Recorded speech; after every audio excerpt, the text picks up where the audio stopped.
The Royal Enfield Classic 650 is not about speed, specifications and power. It's certainly not about proving to your friends how fast you can ride, how quickly you can brake, how aggressively you can take a corner, how far you can wheelie up the road. It's about soul, character and style side of motorcycling. The way this bike ekes itself into your life and your mind, the more you ride it, is something quite special. So to be completely transparent, I started off loving the looks, quite understandably, but perhaps not loving the bike so much. I was getting carried away with the looks, but actually riding, I was thinking, I'm not fully sold on the bike.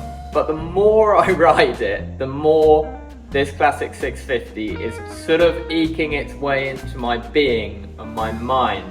I'm slightly falling in love with it. It's that style of bike. It makes you fall in love with it the more you ride it. It's an endearing type of motorcycle. It's genuinely worth taking into consideration. Do you want a bike that's going to give you an expensive speeding ticket and put you in a little bit more danger? Or do you want a bike that you love looking at just as much, if not possibly more, than you do riding it? Genuinely, I have found riding this bike for a little bit now, I just love looking at it as well. I find myself just walking out to where it's parked, just looking at it. And I rarely do that with motorbikes, so that is a big solid for the Classic 650. Many thanks to the Approach Tavern Pub here in Bethnal Green, East London, actually just up from the bike shed in Old Street. Really nice pub, very kind of them for hosting me here. As you can see, they're setting up for the Six Nations, so if you fancy watching a rugby game, get on down, grab a pint and watch the game. Back to the Royal Enfield Classic 650. Let's go for a little spin. Start her up. Let's just start her up.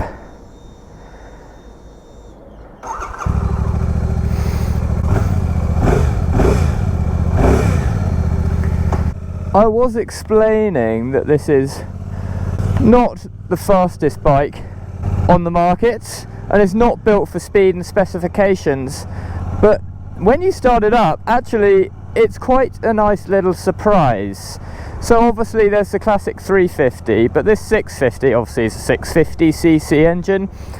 It's a parallel twin used in, the Interceptor and a few others of the Royal Enfield range, but it's quite surprisingly meaty. This is a really nice engine for this sort of bike. You're really not underchanged, so we say is the word, for power on this bike. I'll show you later when we get out of the city. We'll open it up. But yeah, immediately first impressions coming up to this bike is it stands out. It looks beautiful, especially in this teal colour. But my first impressions when comparing it to the Classic 350, as soon as I saw it, I was like, ooh, it's quite big. It's not big compared to other bikes, but it's a lot bigger. The camera's waiting for Red Ang, they got me. It's a lot bigger than I was expecting. It's actually quite a substantial bike, this. It's considerably, noticeably bigger than the 350, and the nice touch on it is everything, almost everything, we'll go over a bit later when we stop, but almost everything is metal on this bike. It's quite impressive, and coming in at 6649, £6,649. You seriously, when you see this bike for the first time, I was like, that's a lot of bike for the money, especially considering the design. So let's see if it rides as well as it looks. I need to just fuel up here quickly. Just stopping here, just at the garage, you get off and you look at it and it's just like, oh, it's really an event. It really is an event riding this machine, even though it's not the quickest motorbike in the world.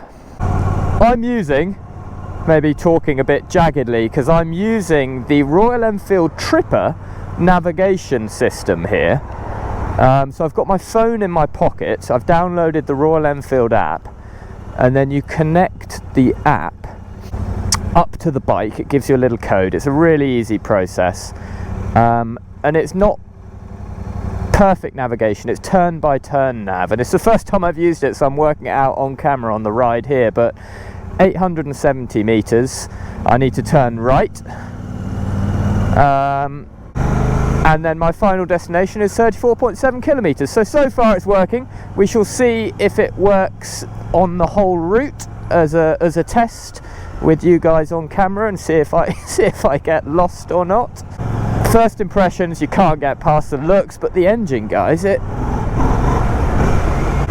smooth. It's a really nice parallel twin, this 650 motor. Favourite bit about the bike so far riding it is this. Come on, Royal Enfield, a chrome surround, analog dial for a bike under 7 grand. Look at all of this chrome, guys. You don't get that much nowadays, you really don't. This is a really special bike, and when you see it in person, it's just even more special. So riding through town, just really quickly go over that. The clutch is medium weighted, nice and smooth, easy. The gear shifts very confidence inspiring. There's nothing cheap about riding this bike, especially with that 650 parallel twin. It's really smooth, guys, the parallel twin engine. Very upright seating position, guys, very old school. You know, I feel like I'm a British, I know it's an Indian bike, guys, you don't have to say that in the comments. I feel like I'm a British during the World War I, a British officer riding his old school motorcycle. That's the type of seating position and vibe this bike is giving you. However, with this colour scheme, it's giving you that Indian flair. God, I just love it. I love riding this thing around. The paintwork, just looking down at it, you know, you're riding along. Every time you look at the speedometer or down, you see the paintwork, the chrome. It does feel quite special, guys. Okay, guys, so coming out onto some quicker roads. I'm afraid my rear facing GoPro's failed. 50 mile an hour speed limit here. You've got 6 gears, so 1 down, 5 up. Obviously there's no wind protection on the Classic 650 here, it's naked. But yeah, up in 6th gear at 50, excuse me, it's smooth. It's smooth at 50. Really doesn't handle it with any problem at all. You start pushing up to 60, 65, and being totally honest, you actually feel some vibes. There are some vibes through the seat, foot pegs and handlebars. I wasn't expecting that. They're not super bad by any means, but you can notice them. You do get used to them really quickly. But yeah, you do notice some vibes at those sort of higher sort of motorway speeds. But out on this road, 50, 60 miles an hour, you're cruising. Look, 650cc engine, it's not a problem at all. And actually, because it's slightly bigger bike, it's not, you don't feel like a, what's the right word, inferior on the road. You don't feel fragile, actually. This is quite a busy road coming out of London here, and I feel quite substantial. I feel confident on this bike. I don't feel like I'm going to get swamped by traffic like you may feel on smaller bikes like the 350, for example. Now, most noticeable about this bike, the vibe of the bike. I'm not going to get into specifications and little details too much. Just the whole vibe of this bike is it's great for cruising, pottering around. Now the 350 is also great for that, but this is even better. It's just smoother and I'd say more relaxing than the 350. You've got that more power that you're just sort of more reassured with to pull you through those torquey areas and to cruise. This is not a bike to chase the power, to get really excited when riding. I'm really not getting that vibe from it. It's a bike to really just sit back, slow down and just enjoy the ride, your surroundings, and just really chill out.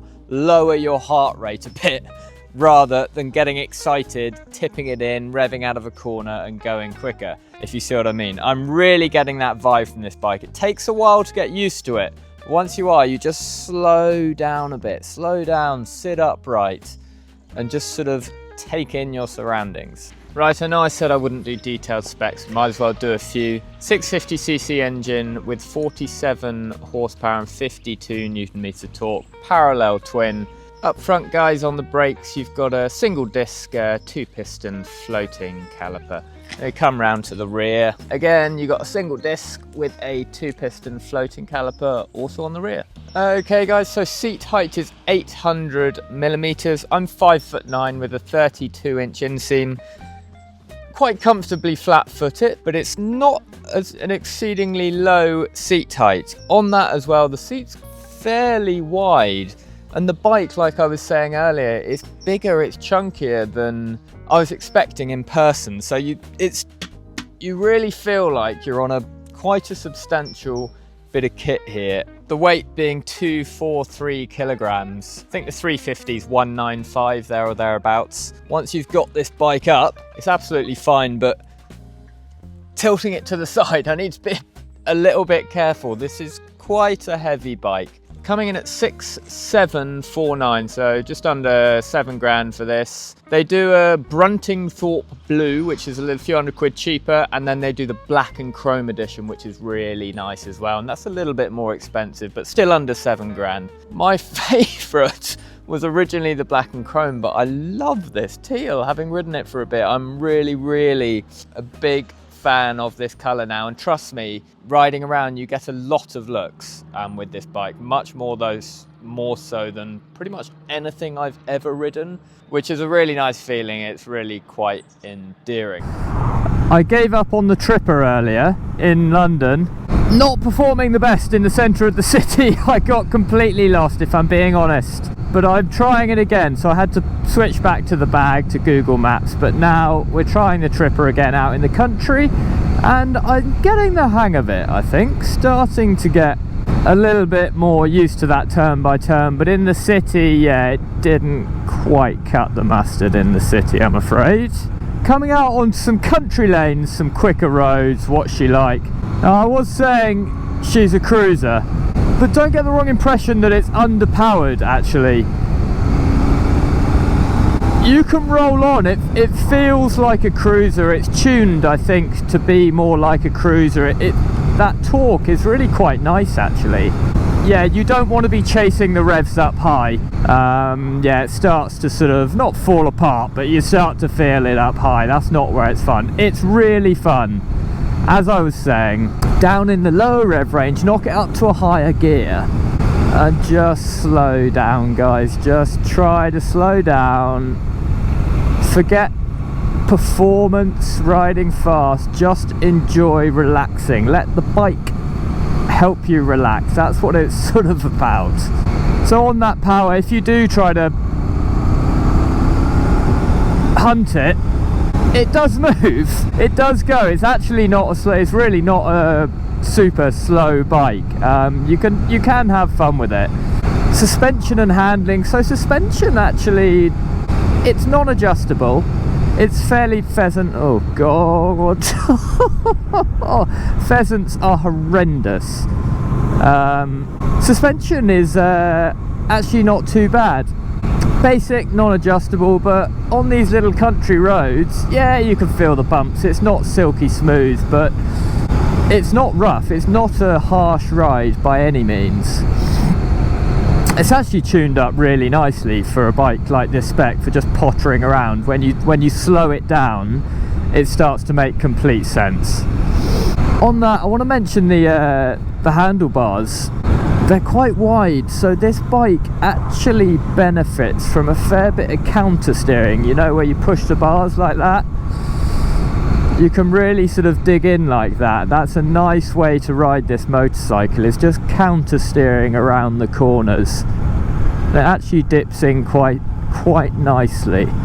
So unfortunately, real life scenario, I just don't trust the Tripper navigation app enough for it to take me back into London. So I've got my ugly bag back on here with my phone in with Google Maps. That I trust. just real world, I'm afraid. Maybe it takes getting used to it a bit more, but yeah, not for me at the moment. However, I am thoroughly enjoying the ride here. Just on these country lanes, I have no idea where I am. I'm sort of lost, but you just find the nicest places when you're lost, don't you? And the sun's coming out. And the 650 Classic on these lanes is plenty. It's a bit of a sweet spot, to be honest, because these are quite tight, small lanes. You're not going that fast. God, can't see a thing. And it's really got that sweet spot. The level of torque is just perfect for...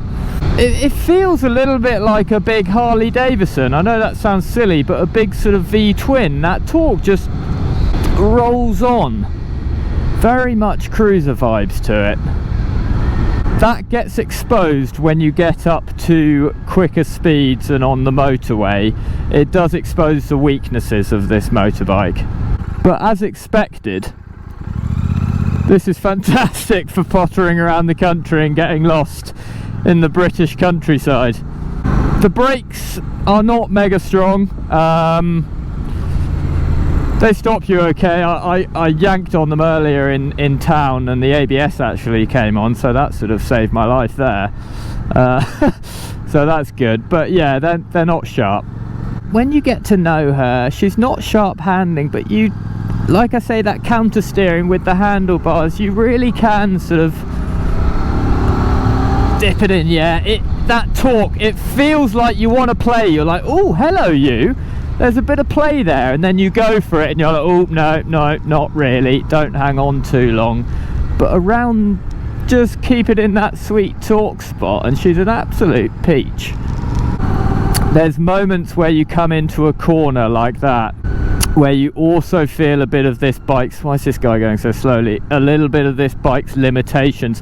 It's a very sat upright position and it's flat here, so when you come into the corner you don't feel confidence inspired at really digging in, leaning in. The front end sometimes can feel a little bit vague on the front end. It's a 19-inch front wheel, 18-inch rear. Maybe the 19-inch is contributing to that a little bit, but I think it's more the rake and the dimensions of the bike. But it's worth noting that you're coming up to a corner and you think, oh yeah, I want to go quick, and I do feel a little bit on edge. I'm a bit, oh no, back off a bit. It's just not filling me with confidence in the middle of the corner. I'm on a quicker road, national speed limit now. We've got a car in front going a little bit slowly, but you know when a car's not quite going slow enough to overtake or going quick enough to not be annoying. This Mini in front of that van. The 650 is not egging me on to overtake. We're going 40 miles an hour and I don't feel comfortable on this road about being like, yeah, no problem, I can deal with these two. It's not that vibe, obviously. Right guys, my thoughts overall from a week with the Classic 650. Mixed thoughts. If you want something that is stunning, stands out from the ordinary, actually really good build quality as well, embodies a sort of British style of motorcycling along with the Indian flair, shall we put it, as well, then this is the bike for you. If you want something to just ride around, relax, look cool, whether you be in the countryside, pottering around country lanes, going to the pub, whether you be in the city slicking, so to call it, looking cool, going from cafe to cafe, meeting up with your mates at biker meets, or you just like riding slowly and just chilling out and being mindful, meditative sort of riding. For under £7,000, brand new, this is a lot of motorcycle, trust me, for that money. It's a substantial piece of kit, solidly built, everything's metal, nearly everything. Sounds good, good motor, rides well, and just looks almost unrivaled. It is so cool. If you want that, this is a brilliant bike for you. On the other hand, should touch on a few of the points why you may not want this bike. It's not the fastest, it's not the most practical. riding around today. It's the middle of February. It's not the middle of February at all. It's the end of January. Don't know why I said that.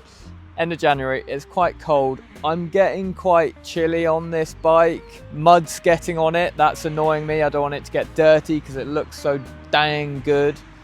On the motorway it can be a little bit vibey. There's not much luggage capacity. There's no cruise control, no heated grips, no rider modes. There's a few down points to this bike. Would I buy it myself? As an only bike, probably not. I like touring too much, and unless it's the summer and it's perfect weather, I wouldn't want to go touring too far on this bike, if I'm being honest. As a second bike, or if I just wanted it in the city, or if I just wanted to potter around the country lanes, I would definitely have this bike. It's very cool, very well built, and good design by Royal Enfield. So thank you, Royal Enfield, for the Classic 650.